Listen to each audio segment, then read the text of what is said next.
राधे राधे। जय श्री कृष्णा। चलिए बात करते हैं कि जो मनुष्य का जो जीवन है या किसी भी प्राणी का या जीव का जो जीवन है इस संसार में, वो किसके आधार पर निर्धारित होता है। तो ये जो हमारे जो कर्म होते हैं ना, हमारे कर्मों के ही आधार पर हमारा अगला जीवन निर्धारित होता है। क्योंकि इस संसार में कोई इंसान क्या कर रहा है, वो क्या अपने कैसे कर्मों को कर रहा है, उसकी आसक्ति किस में है। जो भगवान का जो ये संसार है, माया जाल है प्रभु का रचा हुआ, इसमें यदि किसी भी मनुष्य की आसक्ति है, प्रभु को छोड़कर अन्य इस संसार में किसी में भी, किसी वस्तु में, स्थान में या मनुष्य में किसी भी मनुष्य की आसक्ति है, तो वो फिर उसी के रूप को प्राप्त होता है अगले जन्म में।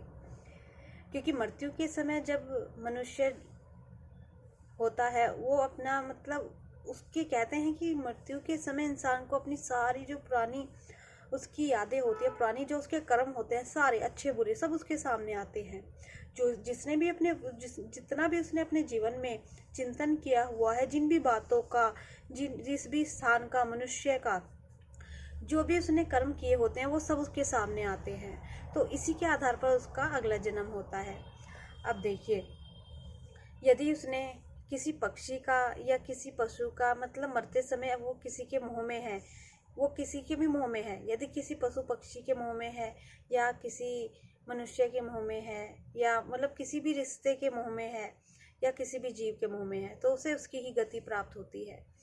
जैसे कि देखिए, मृत्यु के समय यदि कोई इन सबको भुला करके केवल एकमात्र प्रभु का चिंतन करता है, अपने प्यारे का, अपने इष्ट का, अपने भगवान का चिंतन करता है, तो वो उन्हीं को प्राप्त कर लेता है। पर इसके अलावा यदि कोई मनुष्य प्रभु को छोड़कर, भगवान को छोड़कर अन्य इस संसार में जो प्रभु का ये माया जाल है, ये छल है, इसमें किसी का भी वो चिंतन करता है या किसी में भी आसक्ति रखता है मरते समय, तो वो उसी को प्राप्त होता है। और कहते हैं जीवन भर में जो इंसान जैसा कर्म करता है वही उसके सामने होता है। अगर वो अच्छे कर्म कर रहा है तो अच्छा ही उसके सामने होगा, अच्छा चिंतन उसके सामने होगा। यदि उसने बुरे कर्म किए हैं, दूसरों से द्वेष रखी है, दूसरों को क्षमा नहीं किया, मेरी बात एक आप ध्यान रखिए। देखिए, यदि आपके साथ किसी ने गलत किया है, देखिए बोल चाल से ही आपको सताया है, बोल बोल के, आपकी गलती भी नहीं है तो भी आपको बोला है, तो उसे आप क्षमा कर दो। बेचारा वो खुद अपने प्रारब्ध से दुखी था, या फिर वो आपके प्रारब्ध काट रहा है, क्या पता आपके प्रारब्ध हो, तो आप उसे क्षमा कर दो। यदि कोई आपको शारीरिक परेशान करता है, शारीरिक वो आपको कष्ट पहुंचा रहा है हाथों से, तो आप विरोध कीजिए। तो देखिए, आप विरोध कीजिए और फिर उससे दूर हो जाइए, कोई मतलब मत रखिए उससे। और यदि आपको कोई बोल करके आपको परेशान कर रहा है, तो भी आप दूर हो जाइए, पर उसके प्रति अपने मन में, अपने दिल में कोई भी घृणा या ईर्ष्या या कोई भी द्वेष ना रखिए, क्योंकि आप क्षमा करके ना उससे दूर हो जाते हो। अब इससे मेरा कोई मतलब नहीं, उसके बारे में आप कभी ना सोचिए।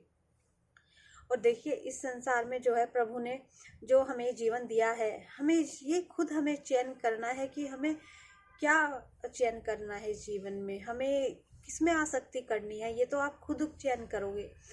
तो आप जो भी करोगे ना, आप किसी के साथ अच्छा कर रहे हो या बुरा कर रहे हो, जो भी आप कर रहे हो उसी के आधार पर आपको नया जीवन मिलेगा।